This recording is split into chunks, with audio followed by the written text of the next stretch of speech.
ये कहानी है एक छोटे से गांव की, जिसे लोग आज भी भूतिया गांव के नाम से जानते हैं। यहाँ की रातें इतनी खौफनाक हैं कि सूरज ढलते ही गांव के लोग अपने घरों में बंद हो जाते हैं, दरवाजों पर ताले लगा लेते हैं।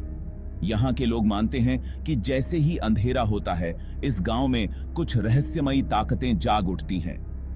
इस गांव की सबसे पुरानी और डरावनी कहानी है एक बूढ़ी औरत की, जिसका नाम था कुसुम।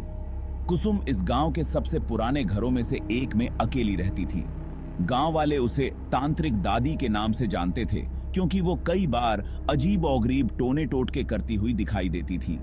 लोग उससे डरते थे और उसका घर गांव में अजीब दहशत का कारण बन गया था। कोई भी कुसुम के घर के पास नहीं जाता था और लोग उसे लेकर तरह तरह की बातें करते थे। कहते हैं कि एक रात गांव वालों ने कुसुम की चीख सुनी, जैसे वो किसी से मदद मांग रही हो। सुबह होने पर जब लोग उसके घर पहुंचे तो उन्होंने देखा कि कुसुम मृत पड़ी थी। उसकी आंखें खुली थीं और चेहरा बेहद डरावना था, लेकिन उसकी मौत के बारे में कुछ भी साफ नहीं हो पाया। गांव वालों ने उसे पास के जंगल में दफना दिया और उसकी यादों को भूलने की कोशिश की, लेकिन कुसुम का भूत अब भी उस घर में था और ये गांव की खौफनाक घटनाओं की शुरुआत थी। कुसुम की मौत के कुछ ही दिनों बाद से अजीब घटनाएं शुरू हो गईं। लोग बताते हैं कि रात के समय उसके घर से अजीब सी आवाजें आने लगीं। कभी किसी के चलने की आहट सुनाई देती तो कभी किसी के चीखने की।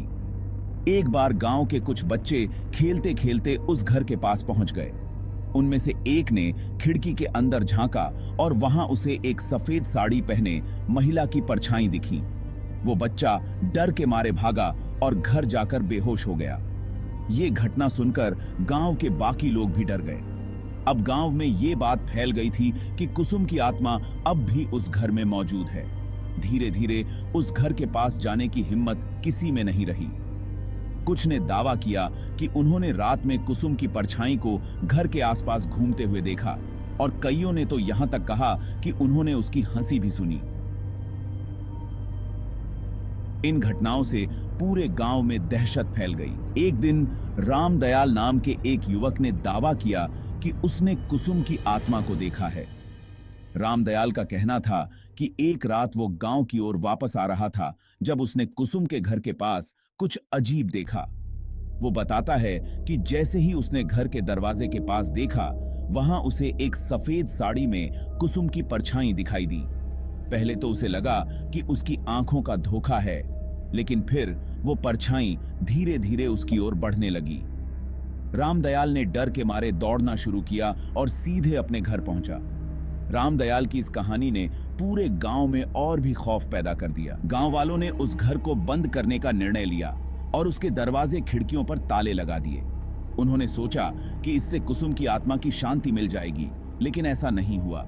रात में घर से अब भी अजीब औगरीब आवाजें आती रहीं और गांव के लोग कहते हैं कि कई बार घर के अंदर किसी के चलने की आवाजें सुनी जा सकती थीं। इस घटना के बाद गांव का नाम धीरे धीरे भूतिया गांव के रूप में प्रसिद्ध हो गया। अब कोई भी उस घर के पास नहीं जाता और रात के समय गांव में एक अजीब सा सन्नाटा पसरा रहता है। कहते हैं कि कुसुम की आत्मा अभी भी अपने घर में भटक रही है, जैसे उसे किसी का इंतजार हो। गांव वाले मानते हैं कि जो भी उस घर के पास जाता है, उसे कुसुम की आत्मा परेशान करती है। आज भी लोग इस गांव से गुजरते हैं, लेकिन रात होने से पहले ही यहां से निकल जाते हैं। अगर आप कभी इस गांव में आए तो आपको भी हवा में एक अजीब सा डर महसूस होगा। कहते हैं कि ये जगह किसी अदृश्य ताकत से घिरी है, जिसे भुलाना मुश्किल है। तो ये थी इस भूतिया गांव की कहानी। अगर आपको ऐसी और भी कहानियां सुननी हैं, तो चैनल को सब्सक्राइब करें और हमें बताएं कि अगली कहानी कौन सी सुनना चाहते हैं।